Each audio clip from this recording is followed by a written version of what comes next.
Hey everyone, the new movie Megalopolis, directed by Francis Ford Coppola, is out in theaters and it's something else. And yes, in honor of this movie, it is a big hair day today. So here you go, 80s style hair just for you. All right, before we get started, remember to give this review a thumbs up and subscribe and hit that notification bell so you don't miss a thing. And don't forget to comment because there is a lot to talk about with this film, and I'd love to know what you're thinking as I'm going through this review. All right, so Megalopolis. It's a modern day fable depicting the fall of New Rome, which is kind of like a stand-in for New York City or the US or somewhere else in the world, depending on your interpretation of the story. On one side of the story is Caesar Catalina, played by Adam Driver, a visionary artist and inventor who creates this mysterious substance capable of really transforming society. On the other side is Mayor Franklin Cicero, played by Giancarlo Esposito, who's defending the current power structure. And then there's the mayor's daughter, Julia, played by Nathalie Emmanuel, who is caught in between the two of them. Meanwhile, billionaire Hamilton Crassus III, played by John Voight, hopes to profit from Caesar's creations while his scheming son Claudio, played by Shia LaBeouf, manipulates the lower classes into rebelling in his own grab for power. So, yeah, the film explores whether society can be rebuilt to be better for everyone, or is it doomed to chaos, creating heavy parallels to modern times. Visually, Megalopolis is stunning with its glittering set designs and extravagant costumes, enhancing the grandeur of New Rome. These excessive visuals mirror the themes of power and ambition, creating these parallels between the characters' internal struggles and the coming transformation of their world. So, while visually breathtaking, this excessive layering of ideas and visuals gives the impression of just kind of trying too hard to be profound, often leaving the audience feeling kind of like they've missed something important, like there's something that they didn't quite get because they were too busy being dazzled by everything that was on the screen. Megalopolis is really a love it or hate it experience, clocking in at 2 hours and 20 minutes. Its opulence and extravagance are really, they're both dazzling and overwhelming with a visual complexity that makes it really hard to absorb everything in a single viewing. Layered storytelling and intricate themes turn the film into a puzzle that will likely become clearer with multiple rewatches, revealing Coppola's grand vision for the film. However, let's face it, given its length and its density, few people are going to have the time to revisit it enough to fully piece together its narrative and thematic depth.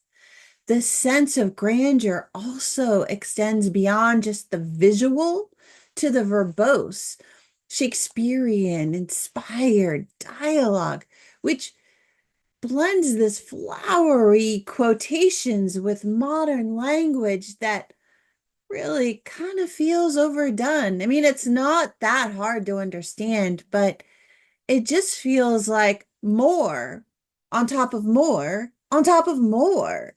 However, it mostly works thanks to the caliber of actors like Adam Driver, whose delivery makes the script accessible, adding this emotional complexity to that ornate dialogue. Megalopolis is really, it's a prime example of what happens when spectacle overshadows story. While the film dazzles with a combination of physical and CGI visuals as well as poetic dialogue, the sheer extravagance, it just detracts from the heart of the narrative. The overwhelming focus on the grandeur and the excess leaves the core story just exhausting to follow. And audiences just might find themselves struggling to piece together the plot within the layers of the visual and thematic clutter in the film. Coppola's imaginative scope is impressive. I mean, he is an iconic director and storyteller, but without a strong, coherent story at its center, the film just risks losing the audience in the spectacle of its design, overshadowing the emotional and narrative depth that should drive this film experience. One of the most interesting things about Megalopolis, though, is the mysterious substance that Caesar creates, which serves as a metaphor for, I know a lot of you are like, it's going to be artificial intelligence. Yes, it is artificial intelligence. I swear to you, I didn't mean to put any technology into this film, but when you look at it, whether Coppola intended it or not, that mysterious substance really can parallel artificial intelligence. Like it can be that, but in a kind of a visual form within this film. It gives him the ability, that is, it gives Caesar the ability to really build anything, creating equality for all and symbolizing AI's transformative power across industries, classes, and geographies. Caesar sees it as the key to a utopian future, while his opponents, like the mayor and Crassus, recognize its disruptive potential. The film cleverly parallels today's AI debates, exploring the political and the social tension between innovation and control. It raises questions about whether technology is shaping a better future or concentrating too much power in the hands of a few, which inevitably sow the seeds of social distress. So, do I recommend Megalopolis? I don't know, if you're a fan of visually stunning, ambitious films that dive into political allegory and philosophical ideas, then yes, absolutely, you'll probably find a lot here to appreciate.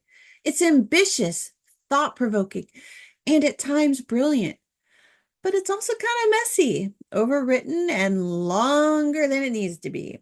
It's not a film that's easily digestible in one viewing, and you might need to rewatch it more than once to fully grasp everything that Coppola is trying to convey.